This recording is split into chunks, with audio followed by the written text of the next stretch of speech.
that as I speak, you feel even more of the welcome of Jesus to you. And if a little thought just cropped into your mind then when I said that of, no, not me, then this is for you this morning. Ask and it will be given to you. Seek and you will find. Knock and the door will be opened to you. For everyone who asks receives. The one who seeks finds. And the one who knocks, and to the one who knocks, the door will be open. Well, these are words of Jesus's from Matthew. And when I hear them, these questions come straight to my mind every time. And it's basically, and brutally honestly, yeah, okay, God. But when you say, ask and it will be given to you, how much do I need to ask before you give me? And when you say seek and you will find, how much seeking and in what way do I need to do it to find? And when you say knock and the door will be opened, how hard and how long do I need to knock for before the door is fully open to you, God? Well, more of those questions in a bit. We're in the middle of a series called Encounters with Grace, stories of Jesus and the way that grace is at the heart of every encounter he has with every person. And we've had loved, the grace of being loved, forgiven, the grace of being forgiven, and today chosen, the grace of being chosen, the way in which God chooses and calls individuals by name. And one such person who experienced this was Zacchaeus. So I've been listening to a few talks this week, and I listened to one in particular by this guy called Taylor Stanton, and I've taken a lot of inspiration from it. And one of the things that he does in his talk is to explain a bit about the context in which Zacchaeus finds himself. And I found it really helpful, so I'm going to share some of that with you now. So back in the Old Testament, in Leviticus 25, God sets out how his people, the Israelites, are to deal with money. And one of the repeating things that he says is, do not take advantage of each other. And so God set up a system for his people whereby they cared for each other. So they had a year of Jubilee. Every 50 years, all debts would be cancelled. It was God's way for God's people, so that grace and freedom and care for each other would be at the heart of them as a people. Gain for the whole, not gain for the individual. But by the time Jesus was born, Israel were under the control of the Roman Empire, and things were really different. Herod was...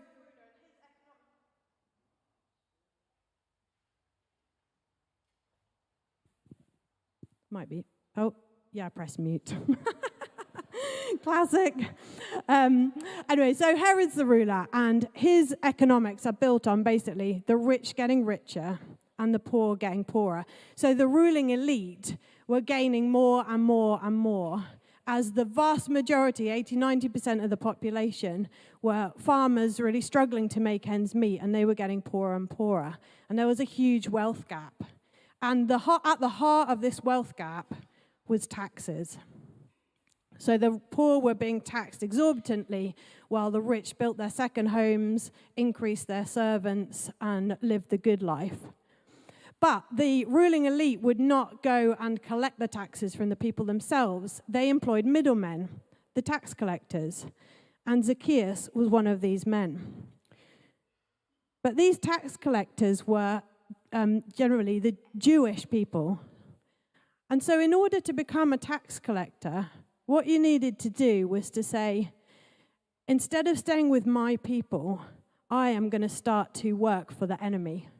I am going to start to extort money from my people for my own personal gain and to feed the rich. And so imagine how the Jewish friends, family, and people felt as they watched Zacchaeus lining his pockets while they starved and struggled to make ends meet. The theologian N.T. Wright wrote very bluntly, nobody in Jericho liked Zacchaeus. But it gets worse because Zacchaeus had not just gone against his own people, but he had gone against God. Because God had set up for his people that they would live in a way which didn't take advantage of each other, But Zacchaeus had set his whole profession and life up to take advantage. And so in deciding to become a tax collector, he wasn't just making a business or a financial decision, not just a career decision, not just a moral decision, not just a decision about relationships around him, but he had made a decision to reject God and to reject God's ways. And on that day that we just heard read in Jericho, two people are on a street, a crowded street. There are many others, but two people in particular. There's Zacchaeus, the rejecter of God, and God himself, God in human flesh, Jesus. And Jesus walks down the street, and he gets to a tree, the tree that Zacchaeus, the rejecter of God, is in. And he calls to him. He calls Zacchaeus. Zacchaeus, come down immediately. I must stay at your house today. Of all the people in that street, we're told it was crowded, of all those who were trying to follow God in the midst of great suffering, Jesus called out and chose one person to eat with and spend time with that day. Zacchaeus, the least likely. Jesus wasn't on a jolly trip to Jericho. It wasn't a day trip to see the sights of this town. He was passing through, and he was passing through really purposefully on his way to Jerusalem. In the chapter before, in Luke 18, Jesus had took his 12 disciples aside and said to them, we're going up to Jerusalem, and everything that was written by the prophets about the Son of Man, that's Jesus, will be fulfilled. He will be delivered over to the Gentiles. They will mock him, insult him, and spit on him. They will flog him and kill him. And on the third day, he will rise again.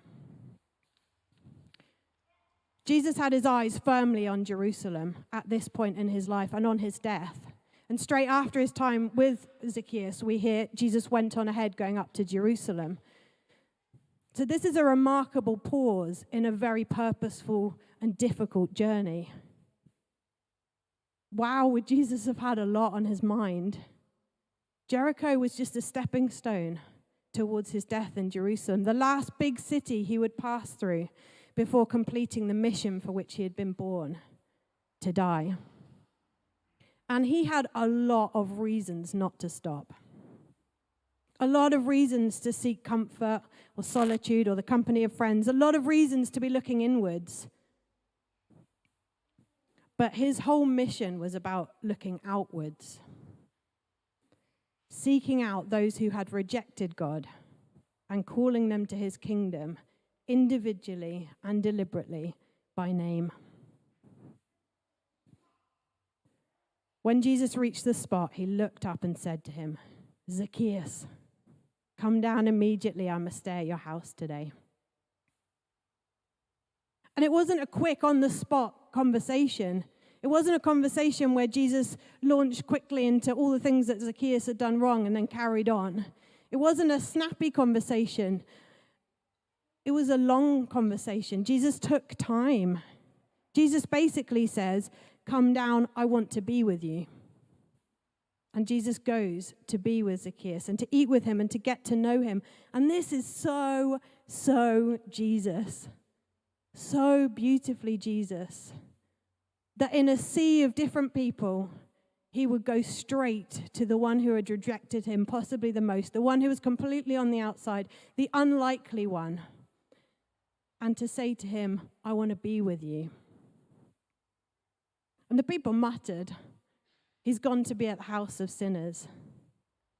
Well, yes, he had gone to be at the house of sinners because that's what Jesus is and was all about. It's what he spent his time doing then and what he spends his time doing now. He wants to go to the house of sinners to eat with them, to spend time with them. Because the Son of Man came to seek and to save the lost.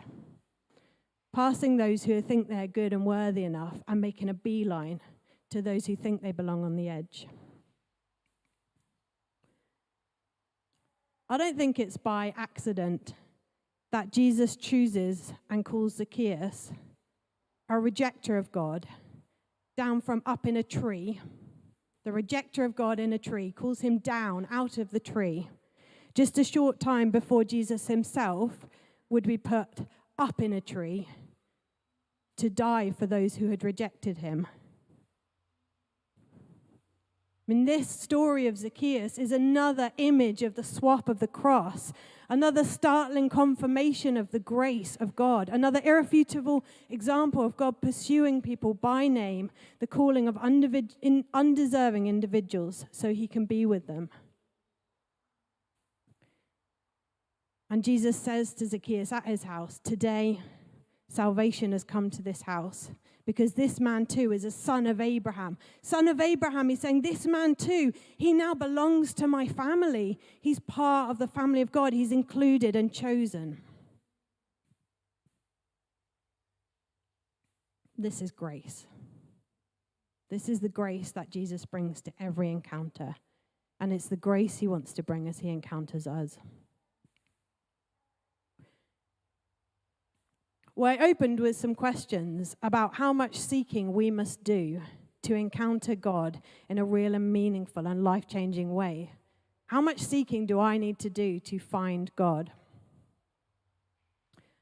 Well, Zacchaeus did a bit of seeking, didn't he? He was drawn to Jesus' arrival, and he ran ahead and he climbed a tree. But if this story is about a seeker, the real seeker here is Jesus. This is a story about the lengths to which God will go to seek out humanity. Not just humanity in general, but one person in humanity, one individual.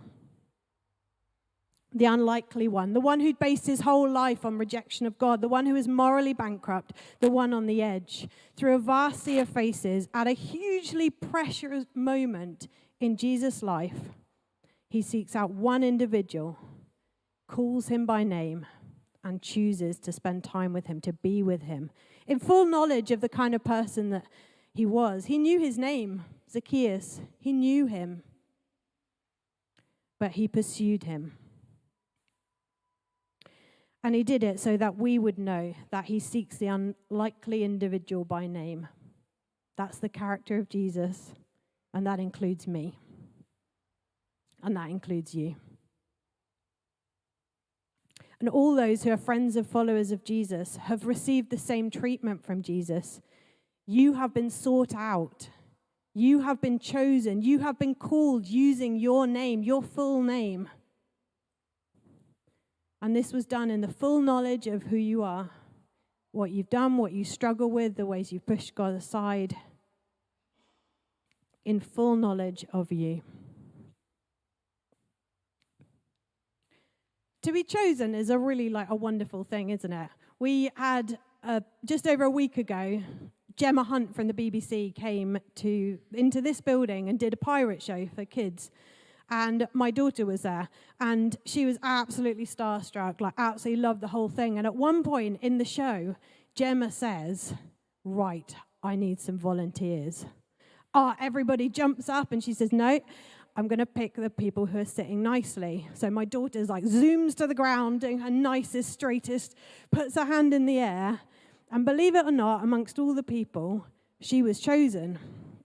And she went up, and she really enjoyed it.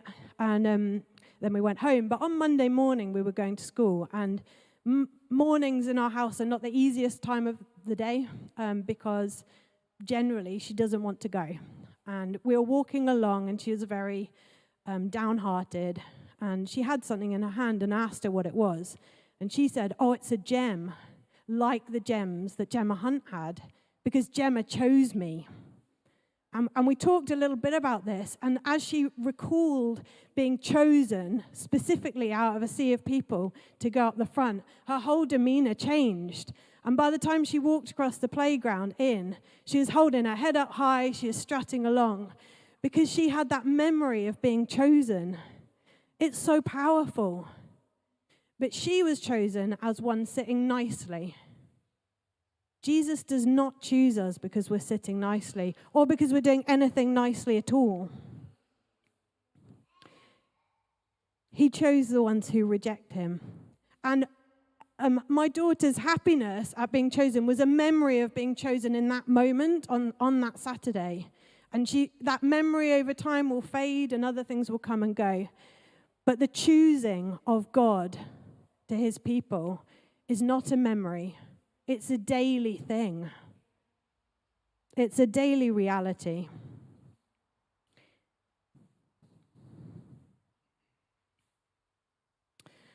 So for anyone feeling forgotten by God, to those who look around this room and watch people in worship and think that they see those people encountering God in a way that they could only dream of and count them out by comparison. To those who feel tired of seeking, I can't muster up any more seeking of God. I've been trying and nothing's changed.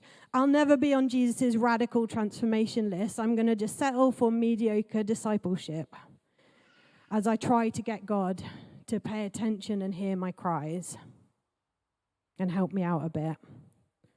For those who've begun to think and believe, yes, Jesus loves me enough to save me, but I must be not the kind of person that he's actually willing to invest in my life and help me and listen to me and change me.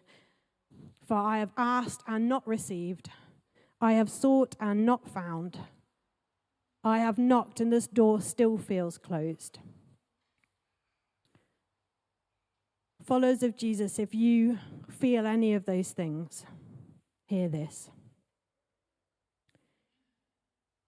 Jesus has sought and chosen and called you by name to belong to God's family. He's sought you out in love at huge personal cost as an individual and in full knowledge of everything about you. You have his attention. You have his full attention right now. You have his full attention as you get in the car to go home. You have his full attention as you make the lunch. You'll have his full attention at the end of the day as you get into bed. And you'll have his full attention when you wake up tomorrow morning. Because he wants to be with you. That's why he called Zacchaeus. Not Zacchaeus, Zacchaeus, come down, let me preach at you. Zacchaeus, Zacchaeus, come down. I want to go to your house. I want to be with you. And he calls me today. Emma, I want to be with you. And he calls you today. He's so much more ready to spend time with you and me than we are to give time to him. He's calling us constantly by name. But it seems to me that there's some sort of glitch. Because if Jesus has by his grace sought us and called us and chosen us, why is it and how is it that we ever feel forgotten by him? How is it that we've been welcomed into his family very personally and individually by name, and yet we sometimes feel far from him? How is it that every person in the gospel who meets Jesus face to face reacts with a passion? Passionate repulsion or passionate gratitude? Passionately towards Jesus or passionately away? How is it then that I can meet Jesus and sometimes feel so apathetic towards him? It doesn't all add up. But I think there's a lot to be gleaned from Zacchaeus' example. The first thing that Zacchaeus had done was to put himself in a position where he could encounter Jesus. As Jesus came to Jerusalem, he didn't hide away. He climbed the tree because he wanted to see Jesus. He positioned himself that day in a place to encounter Jesus. He didn't busy himself with other things. And when Jesus called his name, he didn't react in shame. He didn't suddenly try to get everything in order before he got down from the tree and say, okay, Jesus, I'm going to give some stuff away. Like, I'm sorry. He just heard the call of Jesus wanting to be with him. And he said yes immediately to being with Jesus. And as he spent time with Jesus, it was so obvious to him that Jesus was Lord, that he said it. Jesus, Lord. And from his actions, we can see that he meant that over every area of his life. Even the career and everything that he built up by the end of spending time with Jesus, he was willing to say, I'm going to give half my stuff away. I'm going to give back 4 times as much to everybody who I have cheated. He declared Jesus as Lord and lived it out. So I asked some questions to all of us, including me. Could it be that I am not putting myself in a position to encounter Jesus? Could it be that I'm filling my life with so much noise and distraction and activity? Could it be that I'm not opening my Bible where I find the accounts of Jesus that come to life by the power of the Spirit? Could it be that I'm seeking things that I want God to do for me rather than seeking him and his presence, seeking just being with him? Could it be that I'm holding on to areas of my life because I don't trust God with them and I'm not willing to call him Lord over certain areas, and I'm holding on to them and it's becoming a blockage between me and Jesus? Could it be that when I hear Jesus say to me, Emma, Emma, come and sit with me, put that other stuff aside, could it be that I just say no in a minute? I'm just saying no in a minute.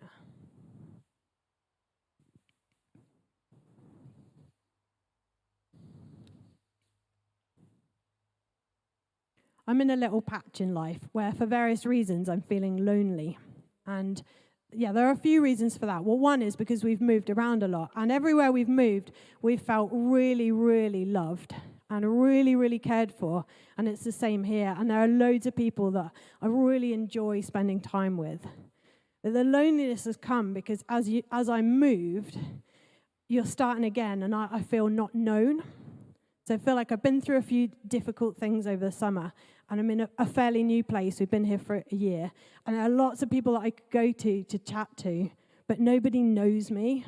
Nobody knows the past story that has led to this place. And in this place, I've cried out to God a lot and said, God, I feel lonely. And I felt like I'm asking for God to solve that for me, but I'm not receiving.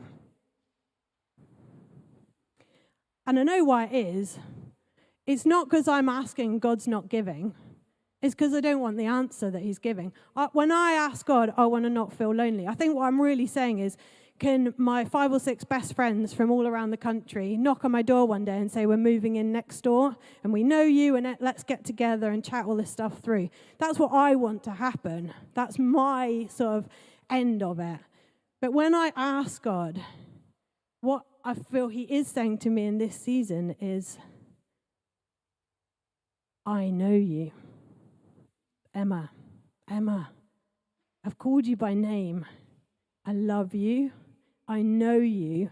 And in this season, I want you to experience more what friendship with me is like. I want you to experience what it is to have somebody who is always listening and always understands. I may feel that I have sought him in this and not found him, but it's because I'm seeking a solution that I want for myself. Not seeking him. And as I seek his face, that is where I find. So I get to the end of almost every day, and the pattern's exactly the same. Get the kids down, feel a massive sense of relief, feel a little bit proud of myself for having got through another day, and a little bit disappointed in myself for all the ways that I haven't done great and I haven't been patient. And then I think to myself, okay, I just want to feel a little bit better. So I go to chocolate, go and find some chocolate little hit, or play Candy Crush so that I can complete a level and feel like I've succeeded in something for the day. And all the time while I'm doing this, Jesus' voice is there. He says, Emma, come and sit with me. Because I'm better than chocolate, better than Candy Crush. I've called you by name. I've chosen you, and I want to be with you.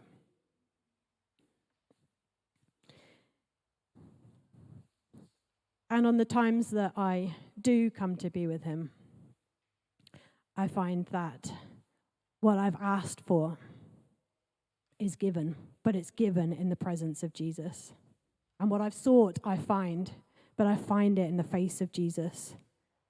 And the door that I imagine is only half open is fully open through the blood of Jesus. And it can be that storms and sadnesses of life darken our vision of God, but in those times he says exactly the same thing. He calls us by name and invites himself to our house. We don't need to tidy up or stop crying. He just wants to be with us. He has chosen us, and his greatest desire for us is that we would choose him. Weeding that patch halfway through, stick on the TV for the kids, have a ready meal instead of cooking. I don't know what it is. I'm not advocating all those things, but I'm saying whatever it is, when we hear the voice of Jesus calling our name and saying, come away with me, that we drop everything to come away with him. And sometimes being with Jesus is being with him as we go along. It's choosing to be conscious of his presence with us. It's choosing, in those moments where I feel lonely, it's choosing to direct my thoughts and my eyes to Jesus and to say, thank you that you're with me. Show me more of what that means. It's choosing to do that as I go along. So as we close, hear God's words to those who have turned to him and be encouraged. You did not choose me, but I chose you. He chose us in him before the creation of the world. For we know, brothers and sisters, loved by God, that he has chosen you. Do not fear, for I have redeemed you. I have summoned you by name. You are mine. See, I have engraved you on the palms of my hands.